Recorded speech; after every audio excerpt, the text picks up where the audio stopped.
Hey guys, welcome back to another video. Today we're going to make an apple stuffed pork loin.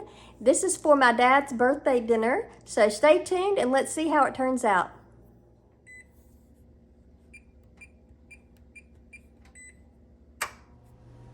For our apple stuffed pork chops, we're going to start with the stuffing first, and I have 2 cups of cornbread stuffing. You can either dry your own cornbread or buy this ready-made in the stores here in the United States, but that's a dried cornbread stuffing. You could also use breadcrumbs if you need to do that.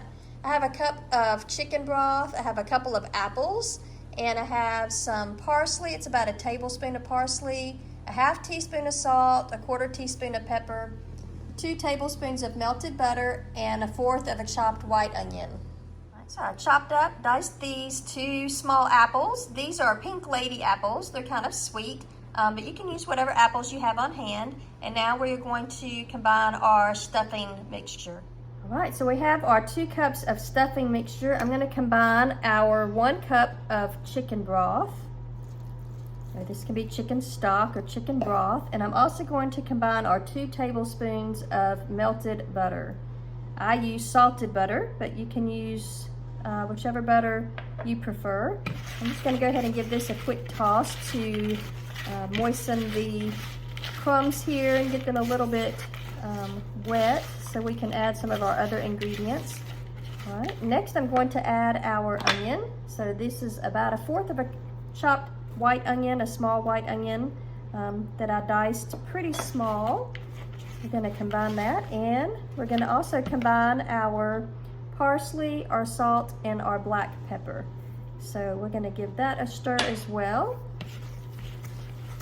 You can also buy, at least in the United States, you can buy pre-seasoned cornbread crumbs. So if you'd like to get the pre-seasoned kind, you can do that as well. We're not big on sage, but a lot of the seasoning that they use this time of year is sage. So if you like that, then you will be set, because they have a lot of that here in the stores. Okay, so we have this combined. I'm going to add our apples now. Those 2 little apples diced up to about 2 cups of apples. So that gives you a reference on how big your apples can be. And there's no set quantities on these. A lot of times I kind of make this up as I go. So I don't have a lot of these recipes written down. So you can adjust these as you want. Another good thing that would be pear, if you like pear instead of apples. So we are just getting this all combined, and this is what we are going to stuff inside of our pork. All right, so I have 2 pork loins here. These were on sale, so that's why I chose to get those for tonight's dinner. And also I haven't made this recipe in a very long time. Normally I get pork chops and I slice them and make a slit just big enough to put the stuffing in. So I'm going to go ahead and slice these all the way down long ways so that we can have enough pork for everyone coming to dinner tonight. There's going to be about 8 of us, so I want to make sure we have enough. I'm not going to cut it all the way through. I'm just going to make a nice cavity for the stuffing to fit in. So I'm going to go ahead and cut both of these open, and then we'll stuff them. All right. I lightly greased a 9x13 dish here, and I am putting our cooking twine underneath the pork. I put one under each side, and I'm going to put one under this other one as well, so that when we do get it stuffed, we can tie it up.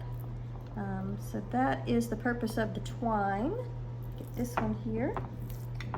And now we can stuff our pork chops. So we have quite a bit of stuffing.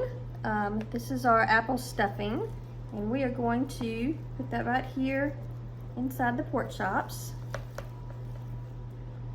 Just lay it on kind of thick. It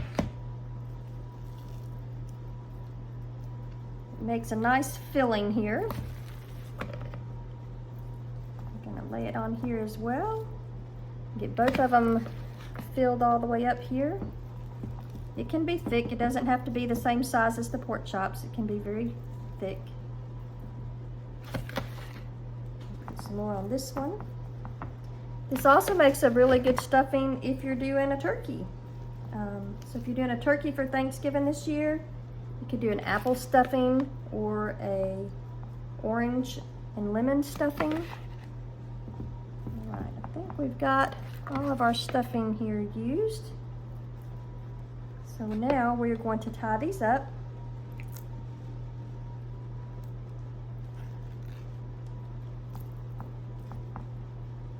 And I'm just going to do a light bow so I can get them untied. And I'm going to tie this one up as well.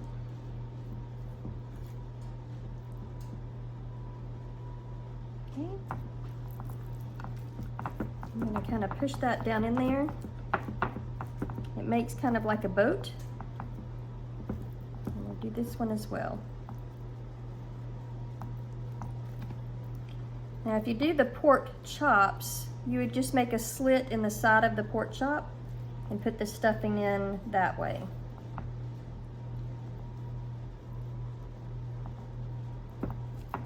All right. So we have all of our stuffing in.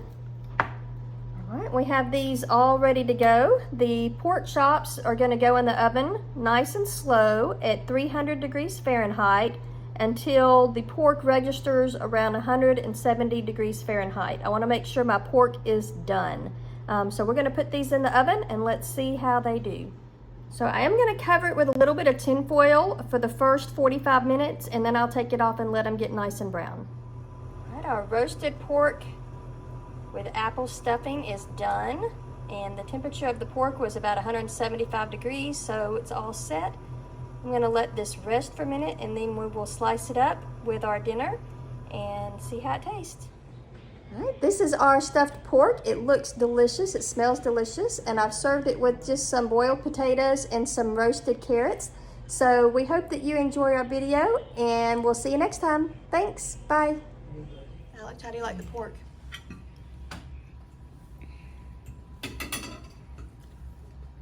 Yummy.